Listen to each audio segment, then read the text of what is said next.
Going to talk about transportation. Yeah, any questions about this week?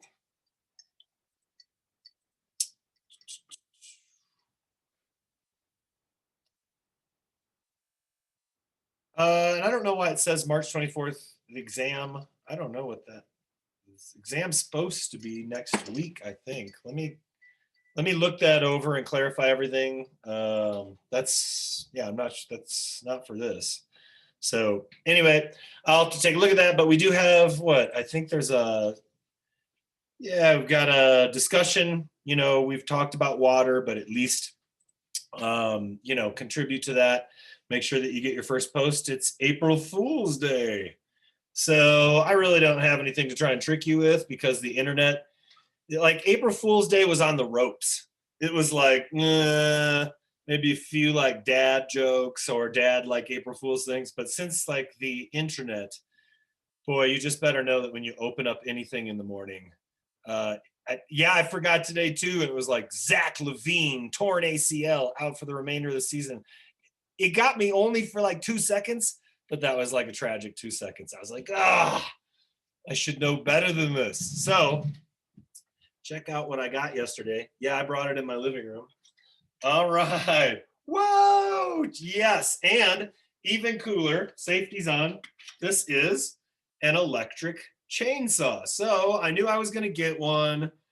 I was being nostalgic for a gas one. I don't even know why, because I like the smell from when I was a kid, but check it out. You can lock it.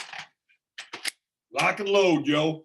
And so while I'm doing this super safely by my computer, I don't know why. I was just thinking about getting one like the same kind. So I went to Home Depot, and for $329, they've got an electric one. I thought I'd try it out. Holy cow, this is my new absolute favorite tool that I've ever had. It doesn't even make any, like, I'm a musician, so I've got like 30 years of tinnitus in my ears, ringing from like rock and roll shows, concerts, you name it. And what I don't need is the world's loudest tool. But this is like, it's on right now. Right? Now watch. All I got to do, safety. Yeah. That's it. It's on. And so I was doing tree after tree yesterday that fell down. And I'm telling you, like, the battery lasts for a long time. It's really powerful. And with this, you don't have to set it down while it's on, smelling gas and wasting gas. You just like set it down, do your thing, pick it up again, brap, brap, brap. Look, I don't even know why I was considering buying a gas one. We do as many sustainable things on the farm as possible. But I will say this, like, we talk about all the easy stuff all the time. This is easy. It's got to be, it's just, unless something tragic or drastic happens, my opinion of this chainsaw is, why would I not have a rechargeable, like electricity? Like what are we even doing with cars anymore anyway? It's so ridiculous. And I know elements to make the batteries, and there's new problems because of that and all this, but it's ridiculous. Like why dig in the earth for oil or gas? I don't even get it. And you know why I was about to buy a regular one? Because I kind of like the smell when I was a kid of my dad's boat, or like boat motor, or like that kind of thing. I know that sounds weird, but like if you work on cars enough, if you're around things like that, it's like, but that's ridiculous. So anyway, I figured out that I could have an electric chainsaw, just put a little bit of gas inside my mask, breathe in the fumes, just simulate. No, just kidding. But you could do that if you were really, really wanted to feel like, you were burning gasoline and oil at the same time, which strangely enough, I like the smell of. Okay. No, it's mattresses are moving, dresses are being displaced, cups are full of water. Are people moving out right now in dorms? No, everyone's just like going nuts for April Fools. It's like, right. Yep. So when is the test? Oh, the test was last week. You missed it. April Fools. No, that's not very nice.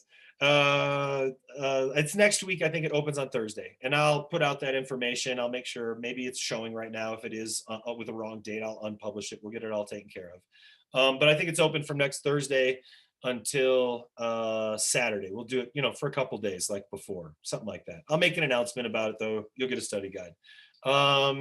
Make sure to do that. Food waste paper, work on the food waste paper. Your solutions paper, I think, is that also due or no? Yeah, well, that's April 5th, so you're good, but all right. All right, so just a few things to keep in mind.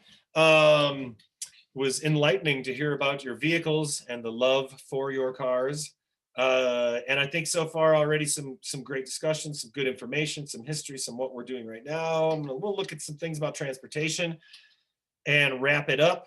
And I'm not going to get into a whole new chapter because Thursday the exam opens up, but I'm going to do a little bit of a special topic thing on Tuesday about planting seeds and sprouting seeds and pulling them apart and transplanting and mycorrhiza. And we're going to look at a little bit of seed saving and what that looks like. I'm going to do some hands-on and going to try and I can need, if I can't broadcast from here, maybe one of the boys, I could use their laptop or something like that. We'll see. Maybe I'll be out in the garage. But so Tuesday will be like a special topic, which should be cool and hands-on for those of you right now who are thinking about gardening or at least I think it'll be really informative about stuff that you might not know about planting and growing. Anyway, so that's what we'll do. If there's no more questions, let me, that one, that's not the one I want. Where is it? There it is. Transportation, there we go. All right.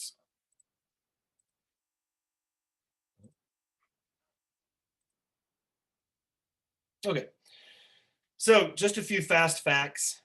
As far as driving, now I didn't ask the question. I did open up Top Hat. It's open till today, like at 7 p.m. Same as usual. I only asked a couple questions. I didn't ask the questions. I used to ask questions about getting in an accident, things like that. Some people have, some haven't. But certainly, just even the ability for you to like drive your own vehicle, because of that, because of technology, might be a thing of the past, or at least in a while anyway, as we look at self-driving vehicles. And then we kind of look at this in cross-section of, I don't know, what's it look like with accidents and a few stats that I think are important. Now, the average cost to own or operate a car is now around $10,000 a year. So this is a bit of a light estimate, but it costs money to have a car, right? Maybe people love their cars because of the freedom, but one of the reasons that people definitely struggle with the cost of a vehicle or their vehicles in general, and all sorts of things, right, from safety to you name it, would be just the overall cost of how much it costs to maintain, how much it costs for gas. And I think this last year, many of us would likely did the smallest amount of driving we've ever done. And especially, I imagine moving forward, I must have saved, not must have, I saved thousands of dollars, several $1,000s in gas from transporting. Just to take my guys to school every day is almost 20 minutes, half an hour in one direction, right? And if we cross-section that, yeah, Samuel, with bicycles cost less than $100 a year if maintained well. Even if you bought a brand new bike every year, you and sold the other one for nothing and gave it away for charitable reasons, you would still be saving thousands and thousands of dollars. Absolutely. So there's a lot of vehicles, though, and we do a lot of driving. More than 1 billion vehicles. We drive more than 18 billion miles a day. So when people suggest that human beings can't possibly make an impact on such a large planet, I mean, yeah, 18 billion miles, low estimate, driven, and this is from several years ago, at least 3 or 4 years ago since that last edition. So, we do a lot of driving. Road accidents, 1.3 million deaths, 50 million plus injuries per year. I mean, almost every time. Hopefully, I wish it wasn't every time, but almost every time I go down to Denver, there's usually what looks to be a pretty bad accident. Even just here on campus last year, a pedestrian was killed, I think, or maybe somebody on a bike also. And it was the same time that I think a kindergartner in this school district was struck as well by a vehicle. So be careful, whether it's in the greater Fort Collins community, whether it's on campus, whether there's an infrastructure for it or not. Auto accidents happen frequently, and they cost a lot of money too. Approximately $100 billion annually in the United States. It's not only expensive and somewhat dangerous. And again, I'm just talking about driving. It is. regardless. And I still plan on doing a lot of driving, so that's not the point of this really. But it also impacts, right? 32% of our CO2 energy emissions, a third of that. And before, like we talked about, it would be fantastic if we could do more electric vehicles, but right now car companies are struggling with just raw materials for all sorts of things, really. I was just talking to somebody the other day about that. 60% of that is the burning of gasoline. And, you know, a lot of incentives.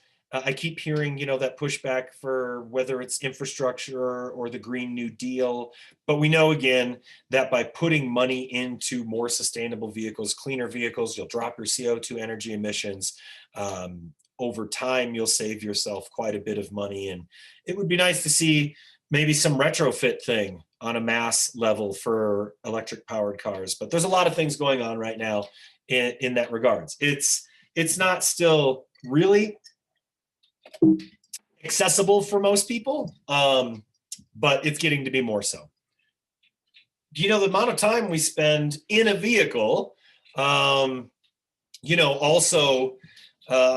calculates with higher amount of risk and obesity and healthcare sorts of costs, and not only to the person as a health outcome, but it costs a lot of money. So there are externalities to always being inside vehicles. This isn't the reason that we're looking at self-driving vehicles, but especially for like shipping and fleets and things like that. I think last year or the year before, they ran the first test of a self-driving vehicle. I want to say it was for some beer company, but this also shows what that estimate would be. So cars help create the urban conditions that made them necessary. And because of that, right, it has led to all sorts of health externalities. Obesity, walking a kilometer every day lowers your obesity chance by 4.8%. And of course, each hour that you spend in a car, now, of course, but here, and I'll check out that comment in a second, each hour spent in a car is associated with a 6% increase. It's hard if you have a job where you're supposed to drive 10 or 12 or 14 hours a day to not have that be something that you're dealing with health-wise. So it pays to get exercise in health, in how long you'll live, and for many different reasons.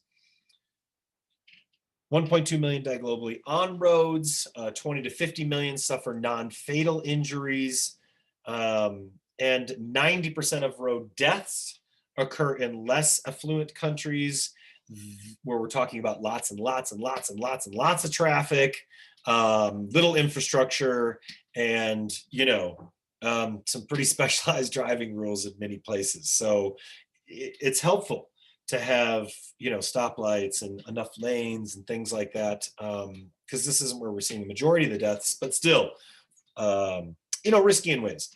Vulnerable road users, if you are some of these folks, then right?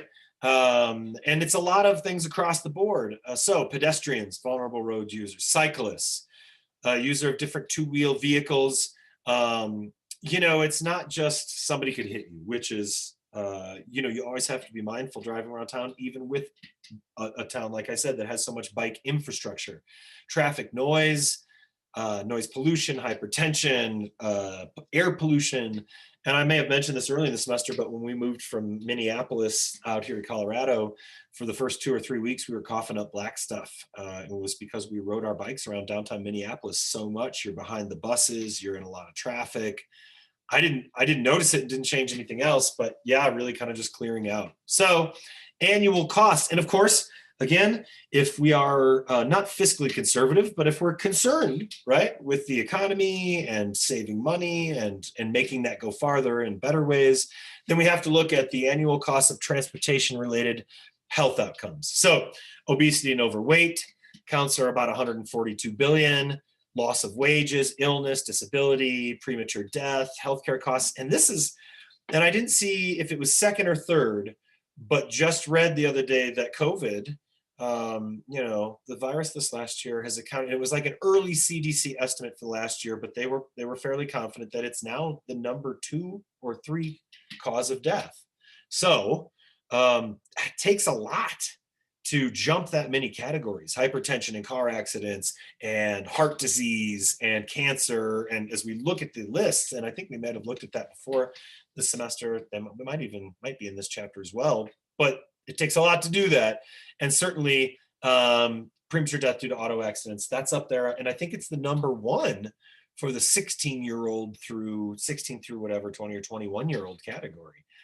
So that's a big deal. Air pollution is about 50 to 80 billion. Healthcare costs, of course, premature death, and the same thing, loss of wages, impact on the system, and then not having a fully secure or very well-functioning healthcare system. It's going to cost even more.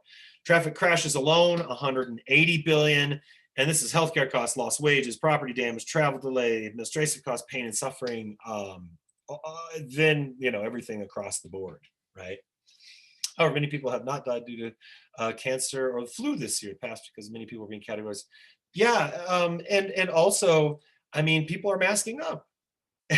And so that's why we've seen the flu almost go away. We just are washing our hands, the things that we were told to do. I was a incessant fingernail biter. How gross and disgusting and warped is that now that I look back? I'm like, wow, that was a very unsafe practice in so many ways. I was building up my immune system, who knows? Anyway, yep, lots of externalities. This is light pollution, and this is kind of a front range piece here. I used to have it, I'm not sure, do I have the next slide? No, shoot. But we've taken these images every decade. You can look online and find these images, how Colorado, I've only been here 20 years, but how it's changed over the last 40, 50 years. This is a more recent thing. And by recent, I mean, it's a decade old now. So light pollution is even more, right? We've got all the hydraulic fracturing that's got the lights on all night long in rural places with those operations, as well as traffic, and so this is what it looks like in the front range as we talk about externalities. So noise pollution, one of those things. Light pollution, another big piece. It's really strange as we look at transportation, how that impacts where we're lit, how long places stay lit, what that looks like. Out in the country here, it's amazing because we can see the Milky Way, and I'm just in LaPorte, I'm still just 10 minutes from downtown Fort Collins. So light pollution can block out almost everything. And then, in a short amount of time, all of a sudden you're in some of these other places. But it's having more of an impact, I guess I'd say. And of course, we're not talking about any deaths by light pollution, but we're just looking at, Colorado, the Front Range, and how it changes in regards to quality, transportation, water, food, you name it. Here it is. It's the chart. So 15 through 29, worldwide leading causes of death by age. This is really interesting. I don't know, any sociological observations from anybody?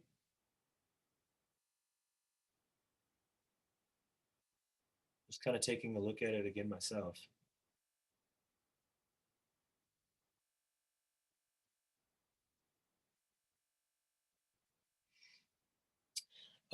Any thoughts on road traffic injuries as far as cause of death by age?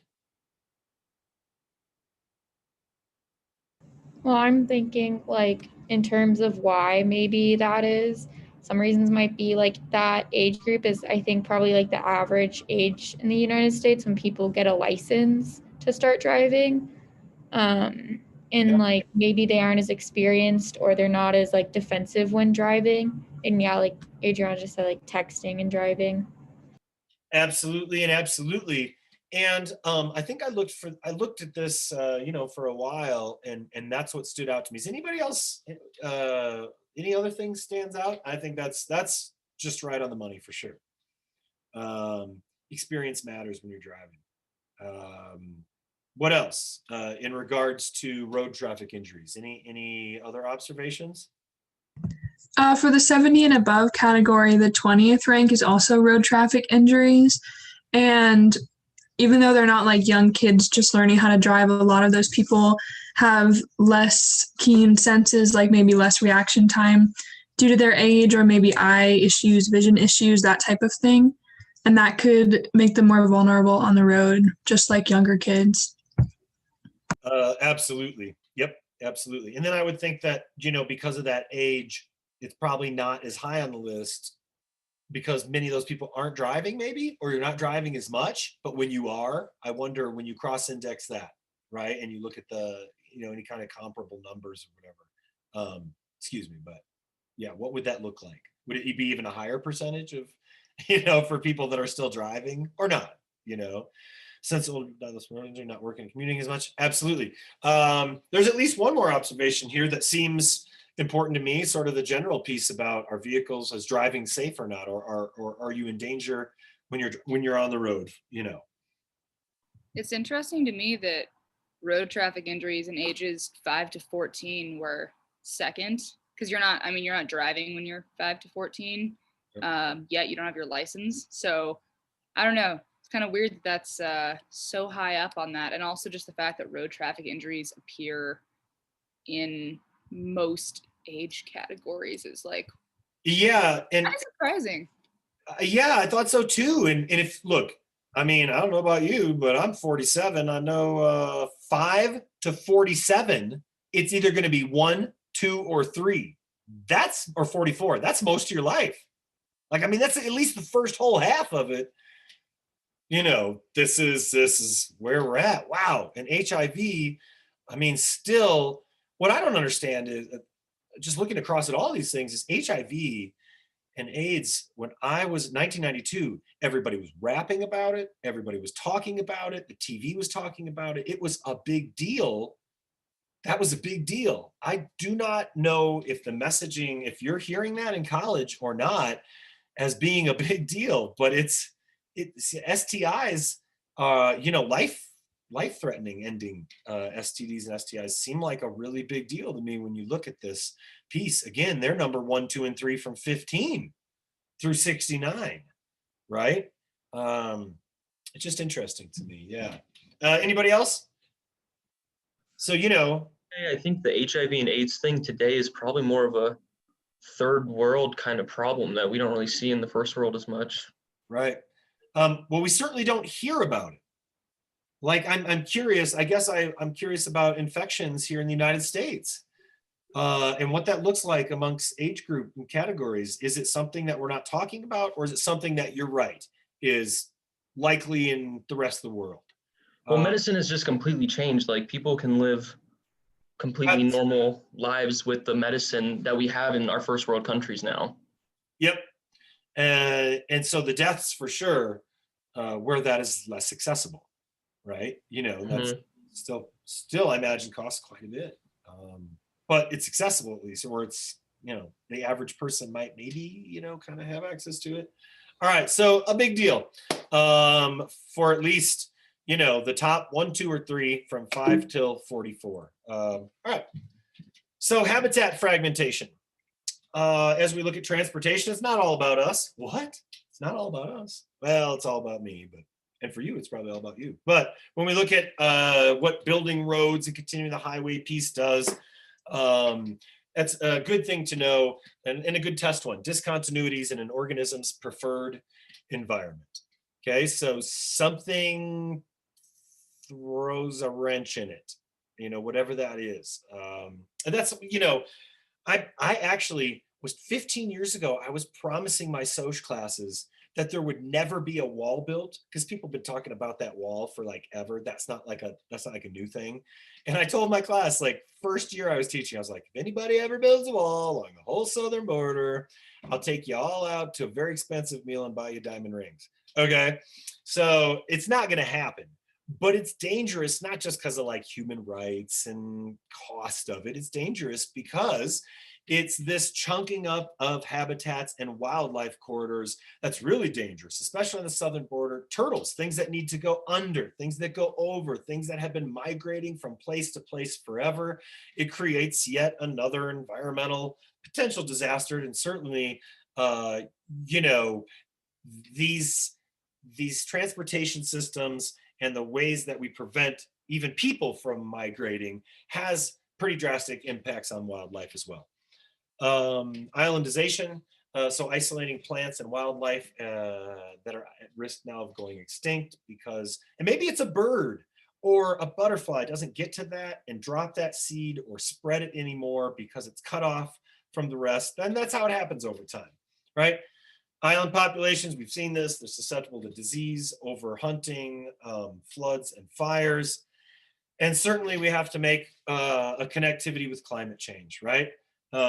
Migration's got to be possible and at the most optimal environments, because these paths are paths that animals, whether it's safe or not, sea turtles are going to come out to certain places and lay their eggs, whether it's like, whether they're developed or not, whether it seems like a good idea. This is programmed in when we've got whales or dolphins going to certain places at certain times of the year, and human beings know this.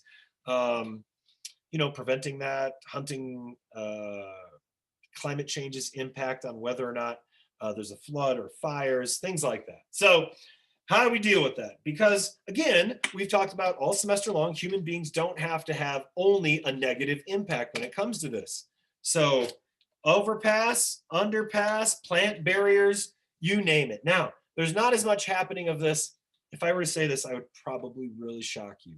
There's not as much of this happening here as there is in Europe. But that being said, we're starting to get this idea. Now, anybody from the Midwest? I mean, if anybody's from Wisconsin or Iowa or Illinois and you're driving country roads, I mean, it's dangerous. Deer, you know, you hit a deer and that could be it. It's a real big deal. So it's not just about saving animals' lives. If we can get people to understand that these overpasses and underpasses and these sort of corridors can really, really help with this and help humans as well. So, you know, natural habitats that go over, natural habitats, or at least some kind of entryway and exit way that go under. Because not everything, right? Not all animals are going to go up over this. I know when we're talking about turtles and things like that, right? And a lot of countries are building bridges specifically for animals. Australia has one for crabs. I mean, fantastic. And usually, if you have to do that, that's in response to already messing it up on the front end, right? If you're reintroducing something or noticing that you're like, wow, populations of this has been severely limited, what's going on? You know, then you can do something about it. Here's another view. I mean, obviously, a lot of this stuff, planning cities with people in mind and daylighting and different ideas, overpasses. Obviously, I think in Colorado here, in regards to our natural world where our human worlds intersect, I always try and do a pretty good job. You know, but this could also have its drawbacks. Does anybody anybody identify a potential drawback for something like this? Even though, you know, it's got a lot. It's a choke point. So like say there's a predator that decides to camp around that area, then herbivores or maybe might not want to go in that across that bridge. Yeah, absolutely. Like once you get a predator that figures that out, then they're gonna know, and it's gonna be easy, right? So, you know, 18-wheeler incidents, the clearance is not high enough for sure, and the clearance needs to be high enough. Absolutely, that's probably something you would take care of before building that. High volume, smaller space, competition, resources beyond. Yep. So, you know, if animal populations can at least move freely, then it's a better option than trying to cross and having no points, you know, like that. Because animals are smart enough. They will gravitate towards these areas. And, you know, sometimes that's, you know, most of the time that's a very positive thing, I guess. And for predators, you know, they would probably agree. All right. So, more often than not, my car makes me feel, oh, and so let me go see real quick here the questions that I asked today.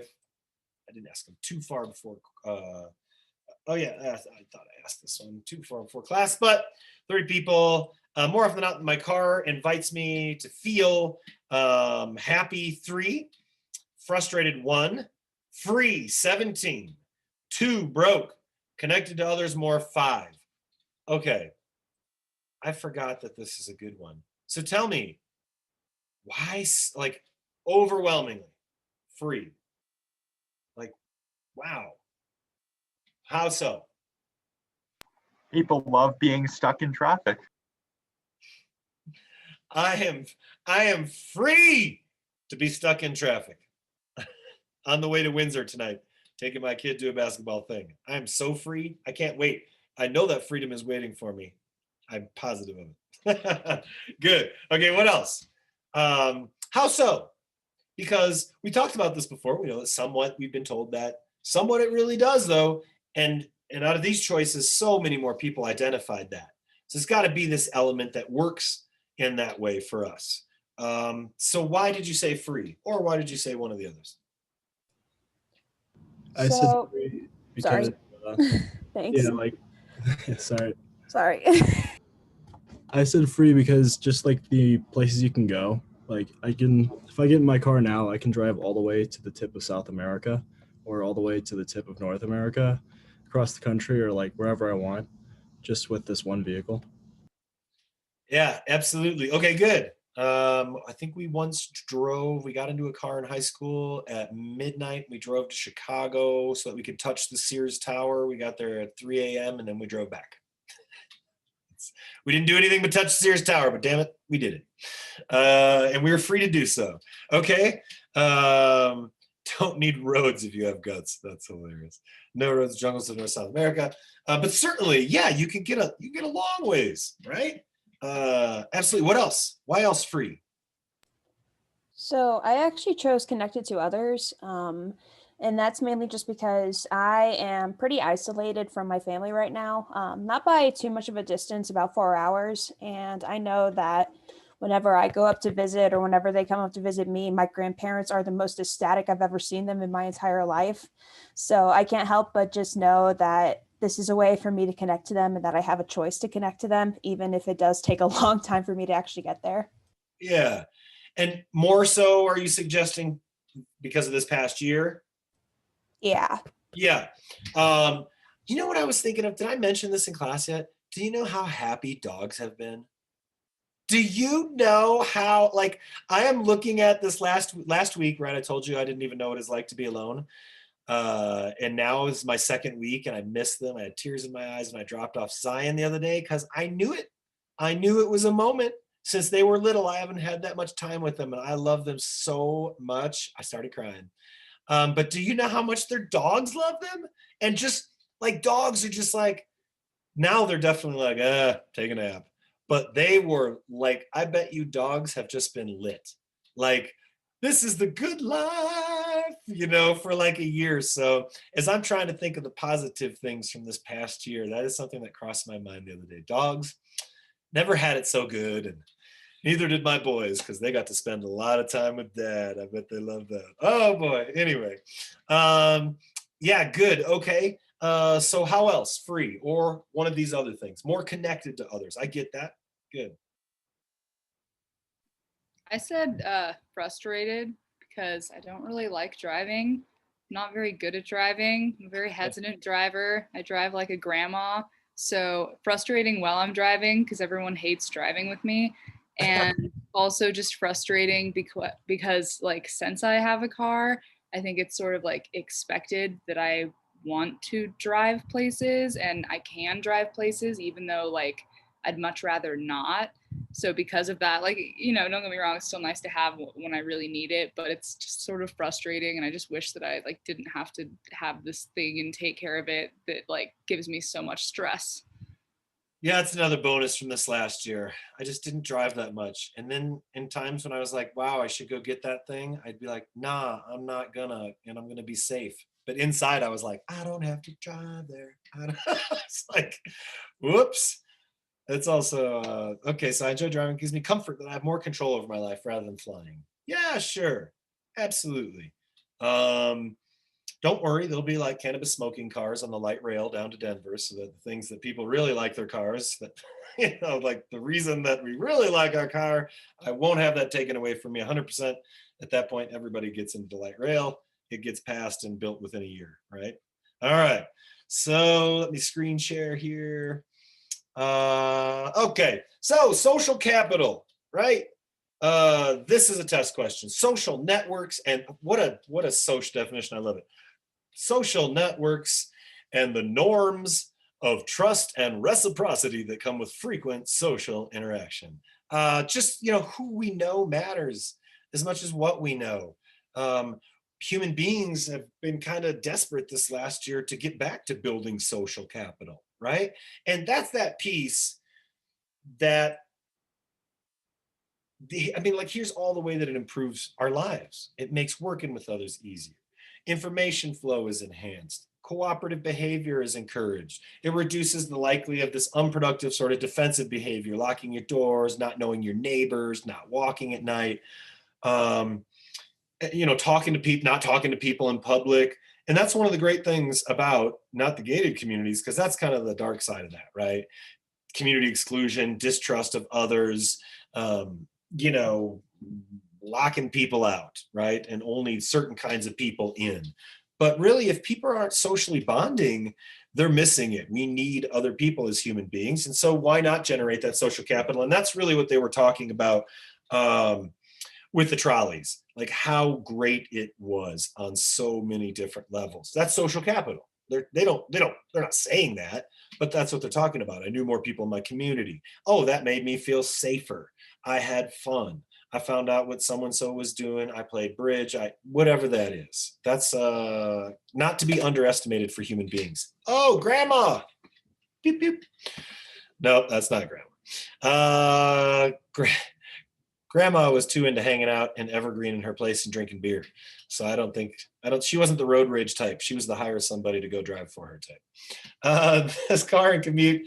Look, Putnam and other people who have researched commuting, it doesn't make people happier, right? It's just the commute. Look, they display, if you've seen people that are commuting, if you're always in that traffic, when you get to those points, today's people, hey, they're unhappy and they let you know it, right?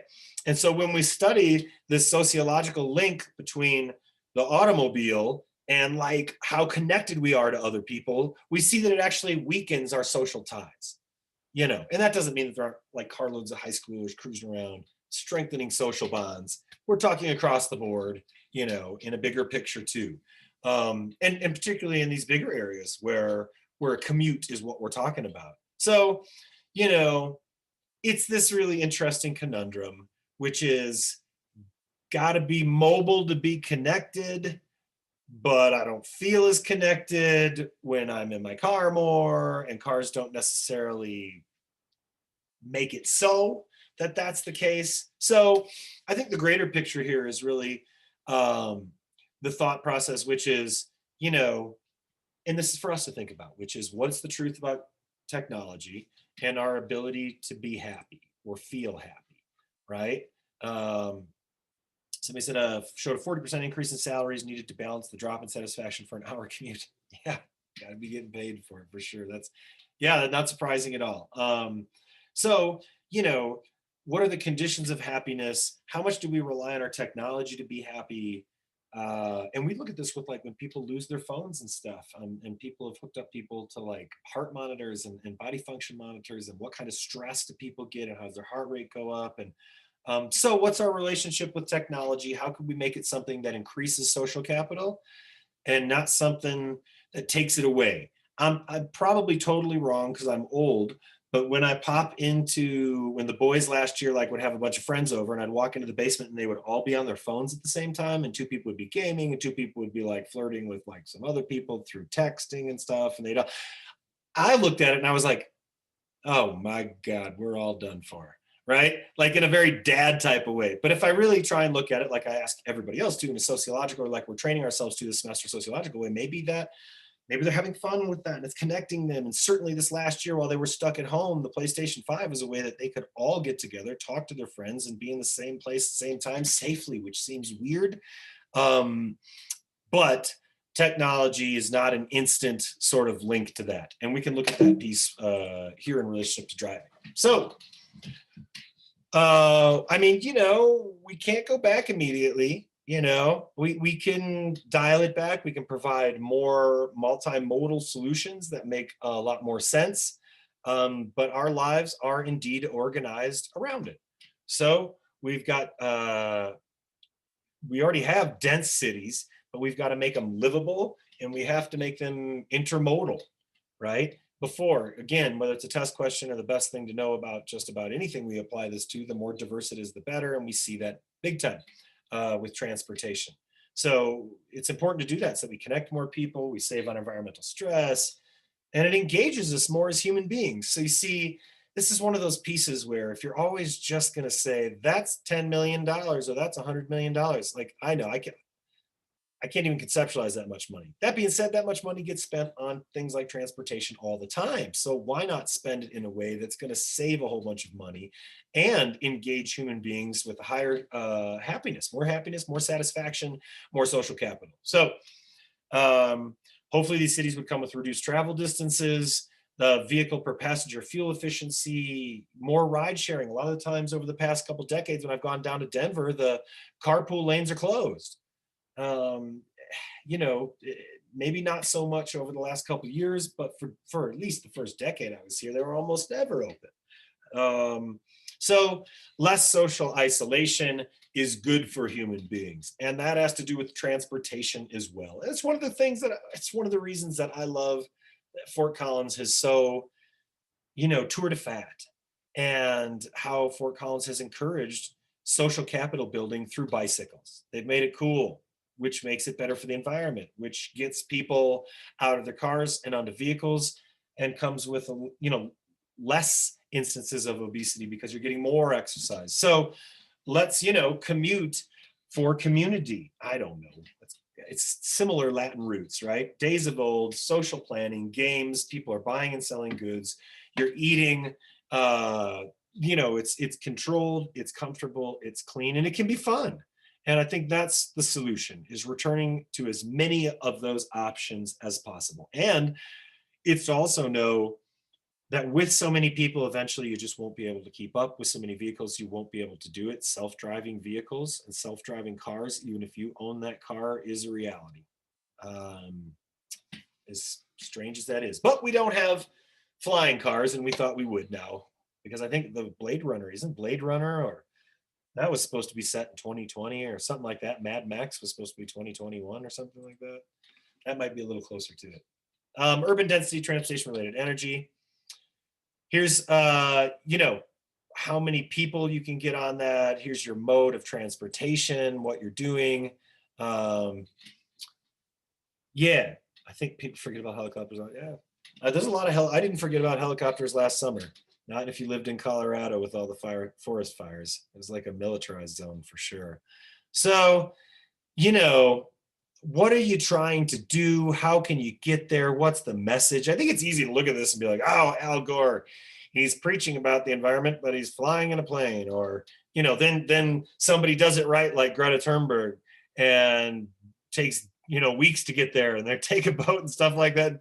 And grown adults are still taking their shots, you know, at this person. So these are the realities. There are better ways and less stress on the environment to travel. That being said, what are you doing and how big of an impact you're making? I mean, you know, maybe there's a trade-off, but certainly people are looking at this across the board. And as far as just your own personal transportation, how can you save money? How can we tool ride, share ride? I'll be right there. I'll let Doug out.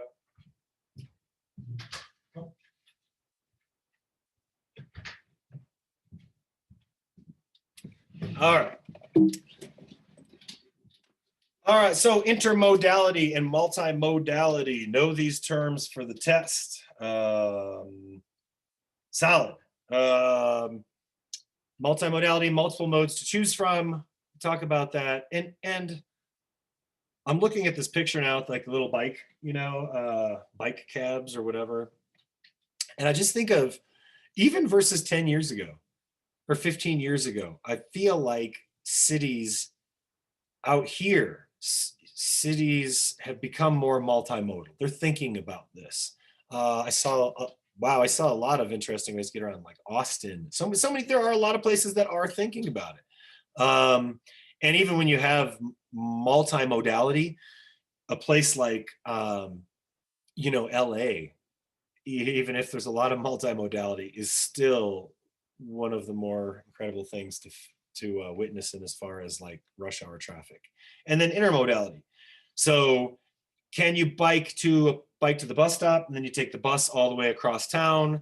and then you take your bike and you finish up there. Later you call, I mean, again, if we look at the emergence of things like Uber and Lyft and just ride sharing, or things that are, I mean, you know, industries that aren't cabs. Cabs were oftentimes sketchy and dangerous, and sometimes they got you there fast, but wow, I've been in a lot of cities where I was like, I wish I didn't just have that 5-minute death-defying cab ride.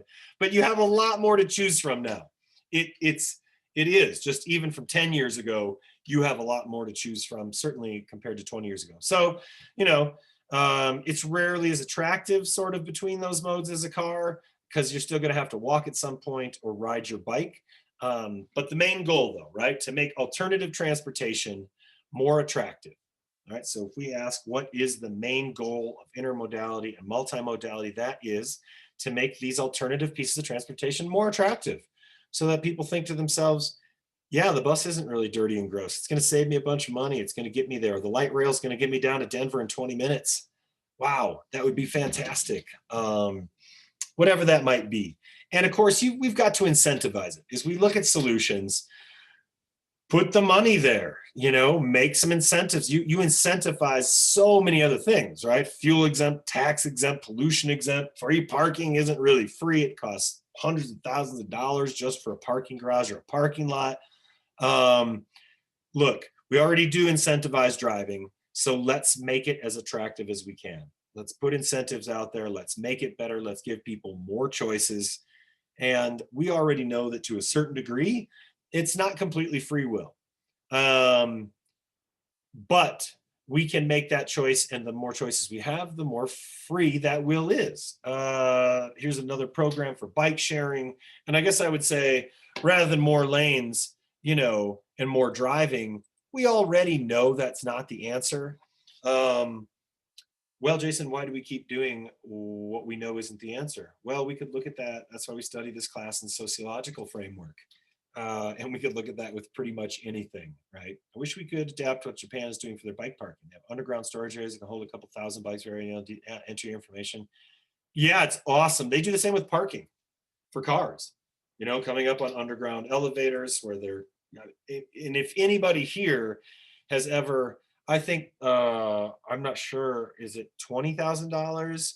My buddy he lives right downtown, and he does life coaching in Chicago, and he's fancy apartment and fancy clothes. I love the guy, Wade. Very down to earth guy, but I think that his parking space costs between $10,000 and $20,000 or more a year. And that's not uncommon in some places in Chicago, like under buildings where you're squeezed in next to it. So yeah, we've got to get more creative, but there's no more room for that unless you're going down and like, you know, Japan has come up with so many creative things around transportation, right? Including like letting slime molds redesign their entire subway system, which I would say is pretty open-minded. So yeah, theft-proof, weather-proof. I would say Fort Collins has become less and less theft-proof for bikes. Just a lot more bike theft, I feel like. Okay, so should transportation mobility be a right? I asked the class this question. And the survey says, should transportation mobility be right? Yes, 26, no, 10. Why or why not? We've talked about access to clean water. We've talked about food. We've talked about, right? We've talked about all these different things. So we got about 3-1 here, yes and no. And I think there's a lot of potentially important answers that are yes, that are no, and that are even outside of that scope, of course. So what do you think?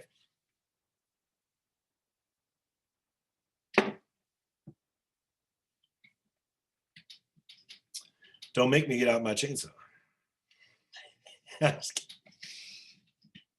Although I do want to get out my chainsaw. As soon as I'm done here, I'm going to go outside and chainsaw. Trust me, stuff that's already dead though. All right, so why should everybody be able to get around? Or why not?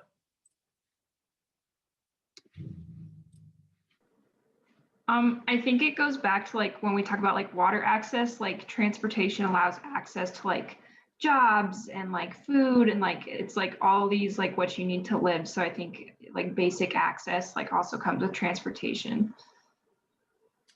Absolutely. And I just want to say, Stuart, I am easily distracted. And when you could reach behind you in the clouds and pull a glass of water out, I'm probably going to watch this video like 10 times after class just to watch that same thing again. That's why I need the green screen, so I can just pull like dogs out of space. Sorry, ADD. Gotta watch myself.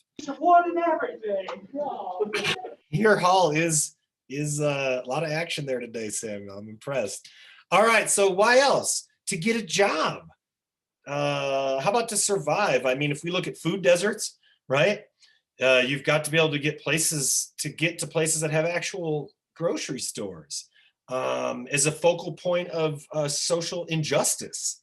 Depends on the location. If it's a bigger city, yes. Choose to live in a more secluded area, the infrastructure might not be able to be expected. Yeah. And a lot of times those rural areas a bit more impoverished as well, making it a bit more difficult. Feel like have the general right to improve our society for everyone. I think making transportation right would improve our society. I feel like that's very succinct. Yeah, absolutely. If it improves society, why not attempt to make mobility more, and you know, what I really think we miss in the conversation oftentimes when it comes to how should we improve, what can we do in regards to the environment, how do we help human rights or social justice, I feel like it's almost always 99% of the time a price tag consideration and not this consideration right here, which I think is, I mean, pays off huge dividends, that social capital piece, people feeling connected to your society. People feel more connected to society. We could use with a few less mass shootings because people feel connected to their community. Are you telling me transportation could have an impact on that? Absolutely. So if we can improve it for everyone, why not? Because it's going to make it better in ways that we're not, like externalities that we're not even sure are connected to that. And that satisfaction and happiness and amount of connectivity. And anyway, things that obviously, we talk about in here frequently. Okay, good, really good. Where are we? Just lastly here, I want to almost done with this chapter. Sorry, I'm going to do screen share. Okay. Daylighting. So there's a lot of places that have taken time, this is in Seoul, to tear out areas that are not working or underpasses or too much cement, and they're backing off of it.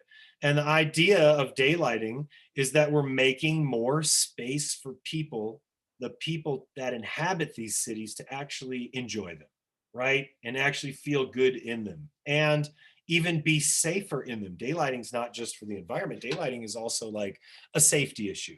How can we make it safer for people in cities? Reminds me of the Hans Rosling video who follows the family, education, community health by being able to purchase a bicycle. Yeah, I mean, right? Absolutely. And then you try and get to that next level. Now you can get your goods to market, or now you can whatever, be there when they need to see if who can work in the morning right away, that whatever that might be. So a lot of improvements being made to city through daylighting, which is impacting pedestrians, impacting bicycle use, making cities more livable.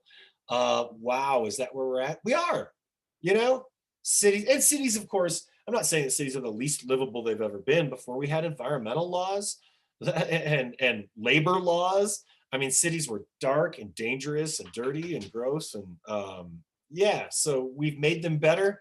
But now there are places that are making them even more livable. And that is where we've already seen, right, in all of these chapters, that's population chapter, that's where people are going to be living, a majority in the next 20, 30, 40, and 50 years.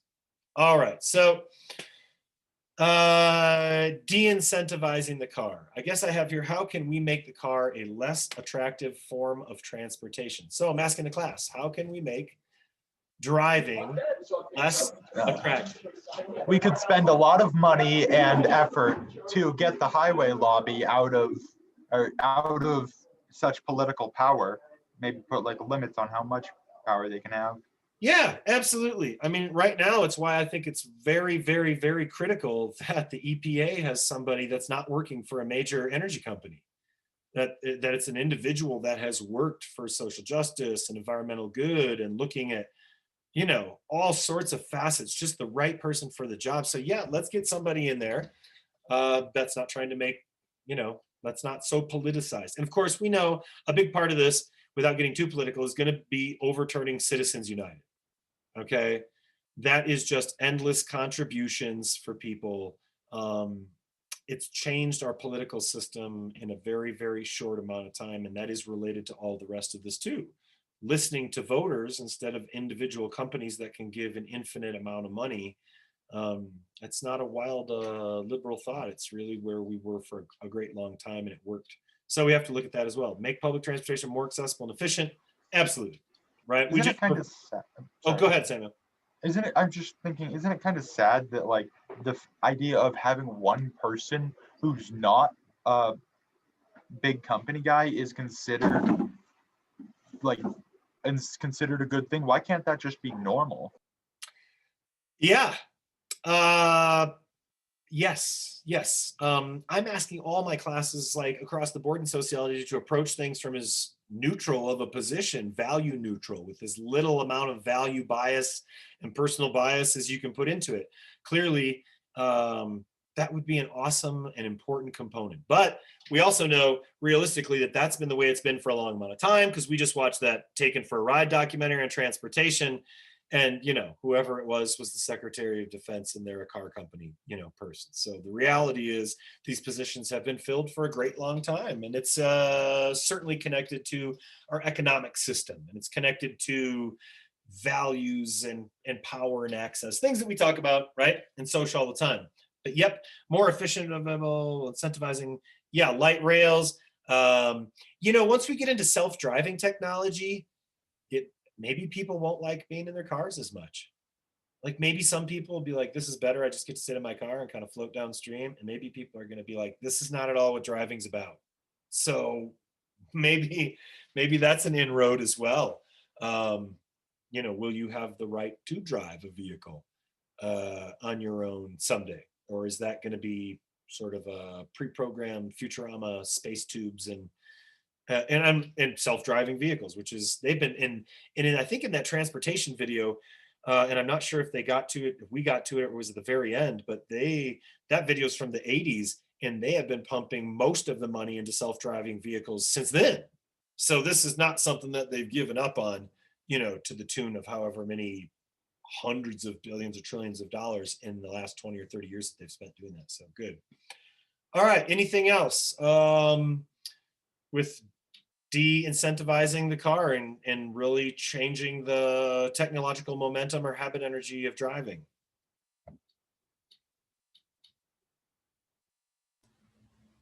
So I feel like I just need to bring this up just because we do live in America, and America is not exactly the smallest place you've ever been to. Distance is a huge thing. And I know that people that take Greyhound buses can tell you the nightmare stories of traveling long distances in those vehicles.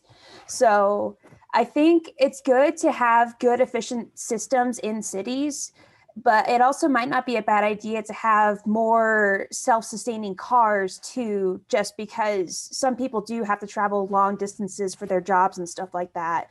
So, one of those things where it feels like it also needs to be kind of on the company's shoulders too, to basically make the gas engine and the, like the self-combustion engine more expensive, and try to implement more electric fueled cars or more solar cars if they're able to get to that, or just something like that, just because there's a lot of distance that I know that we can't really do otherwise. Yeah, we have a unique situation here, right? Which is geography. It's huge, and there's a lot of distance in between, whereas in Europe it's travel, very, very, very, very, very close. And I think this is like meat, right? We know that these resources, gas and oil, and it's not that that's like getting canceled, it's that that's becoming less efficient, and people are dying from extracting coal, and the resources are simply disappearing. So you won't be able to rely on it. It will become more expensive for those natural resources. And then we will have, crossed over and lapped it with something else, whether that's solar panels or electric vehicles, and how they still have to design a better solar panel. They still have to design a better battery, and because they're mining so many different like, you know, things out of the earth. So there are better ways to do all of these things, but eventually it will be just a matter of lack of and or availability of resource price and how that intersects with new technologies for sure. Good. All right. So student president, concerned about going on trains and buses because of sexual predators, especially if they're traveling alone.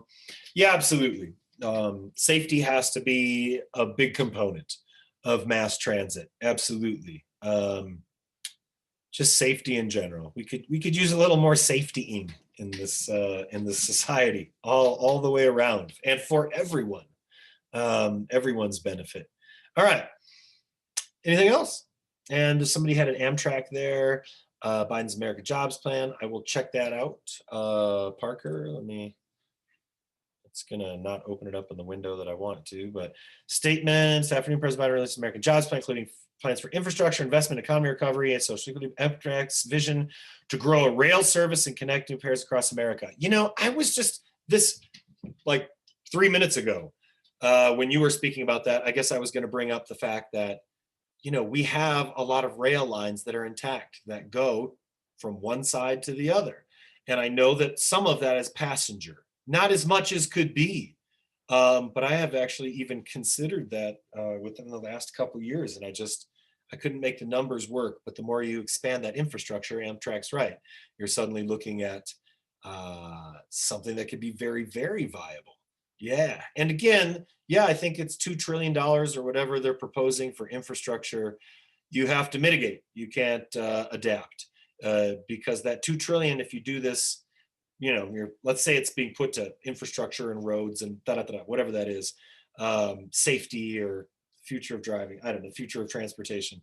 Regardless, spending that money now ahead of time if you're doing it in the right way, can be worth 4 trillion or 6 trillion or 10 trillion, depending on what you're doing now that makes a difference. So I'll have to look at that. Thank you for that link. Awesome. I will check that out after class. Okay. I'm done with this chapter. So Tuesday, I'm gonna sort of do a one class session, a little bit with seeds and a little bit with planting and things like that. I'll also do a small review for the exam, hopefully by tomorrow or Saturday. Yeah, that would be my goal. And I think I can get that to you fairly easy. I can get you a study guide for the last 2 chapters that we've done. So this is also just going to be on 2 chapters. What is this one? Population and transportation? Is that right? Yeah, I think so. So, so look for that in announcements. Now, if you have not donated to the food drive, go to the discussion board, check it out, click the link. I think probably your grandma needs to do something with her retirement money. Sounds like donating for people to eat and raising the collective sociology grade would be awesome. Particularly if your grandparents don't like collective behavior and you can somehow trick them into feeding people for good. No, I'm just kidding. I didn't know I was part of a social movement. Ha ha, Grandpa. You're more progressive than you had ever imagined. And right? You're like, no, my grandpa's not progressive. Okay, good. Awesome. So it's another week without a spring break and another week of, you know, intense world business. There are a lot more vaccinations that are going to be available to folks. So go on out there and, you know, do your thing. Because, yeah, that's going well in Colorado. I'm scheduled for some time, but I can't remember. I still have the tetanus shot coursing through my veins. I feel like chewing on like rusty metal on my farm that I find. Because I'm safe now. Anyway, be good people, do good things, be safe, mask up, and please reach out if it's for anything that we can help you with, GTAs can help you with. You know, we serve a lot of functions as teachers and on my crew. And even if that's looking at the direction of your solution for the food waste paper, even if that's reading your introduction paragraph. Remember, lonely English majors need your papers to make them better. They're just too busy correcting their friends on Facebook and Twitter and Instagram, like all of that awful like grammar. They should put it to use for you and your food waste paper. So, you know, if you start to type that, use us as a resource, because I would love to help you do well on that project. All right, be good people, do good things. Peace, everybody. I'll see you next Tuesday. Take care.